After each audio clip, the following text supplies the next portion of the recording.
നിങ്ങളുടെ ഫേവറേറ്റ് സീരിയലുകൾ ടിവിയിൽ വരുന്നതിന് മുൻപേ സൺ നെക്സ്റ്റ് ആപ്പിൽ കാണാം. ഇനി എല്ലാവർക്കും മുൻപേ കാണൂ. ഇപ്പോൾ തന്നെ സൺ നെക്സ്റ്റ് ആപ്പ് ഡൗൺലോഡ് ചെയ്ത് സബ്സ്ക്രൈബ് ചെയ്യൂ.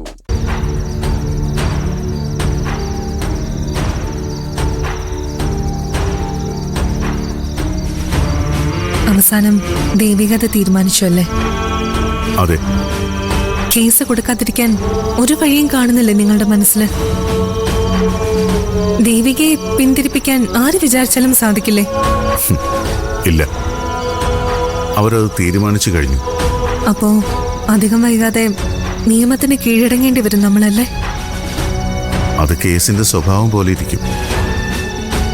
നമ്മളെ അത്ര പെട്ടെന്ന് കൊടുക്കാൻ പറ്റും അവർക്ക്? ആക്സിഡന്റ് ആണ്. ആക്സിഡന്റ് കേസുകൾക്ക് അതിൻ്റെതായ പരിമിതികളില്ലേ? വണ്ടി നിർത്താതെ പോയി, അതല്ലേ നമ്മൾ ചെയ്ത കുറ്റം. എന്നിട്ട് ആ വിവരം ഇത്രയും കാലം മറച്ചു വെച്ചു. അതും ശിക്ഷാർഹമായ ഒഫൻസ് തന്നെയല്ലേ? നമുക്ക് നോക്കാം. പെടാനാണ് വിധിയെങ്കിൽ നമ്മൾ പെടും, അല്ലെങ്കിൽ നമ്മൾ രക്ഷപ്പെടും. രക്ഷപ്പെടല് അതിനുള്ള സാധ്യത വളരെ കുറവാ. ഇത്രയും കാലം ഞാൻ പല തെറ്റും ചെയ്തു. അതിന് ദൈവം തരുന്ന ശിക്ഷയായത്.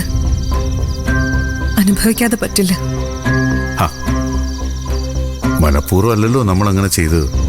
എനിക്കത് എന്തുകൊണ്ട് അന്ന് തന്നെ തുറന്നു പറഞ്ഞില്ല? ആരും അറിയില്ലെന്ന് നമ്മൾ വിശ്വസിച്ചു, തെറ്റിദ്ധരിച്ചു. ഒരു തരത്തിലും നമുക്ക് സ്വയം ന്യായീകരിക്കാൻ പറ്റില്ല. ഏതർത്ഥത്തിലായാലും നമ്മളെ തെറ്റുകാര് തന്നെ. ഒരു ഭാഗ്യമില്ലാത്തവളാ ഞാൻ. അതുകൊണ്ടാ ഇങ്ങനെയൊക്കെ സംഭവിക്കുന്നത്. എന്റെ കൂടെ ചേർന്നതുകൊണ്ട് നിങ്ങൾക്കും ആ ഭാഗ്യക്കേട് അനുഭവിക്കേണ്ടി വന്നു.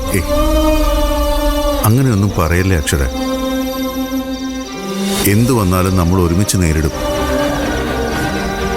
തന്നെ തനിച്ചാക്കി ഞാനോ എന്നെ തനിച്ചാക്കി താനോ പോവില്ലെന്ന് എനിക്ക് നല്ല ഉറപ്പുണ്ട്. ദേവികയ്ക്ക് ദയ തോന്നണം.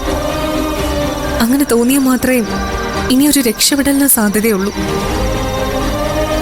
അങ്ങനെ തോന്നാത്തടത്തോളം കാലം ഇല്ല, തോന്നില്ല.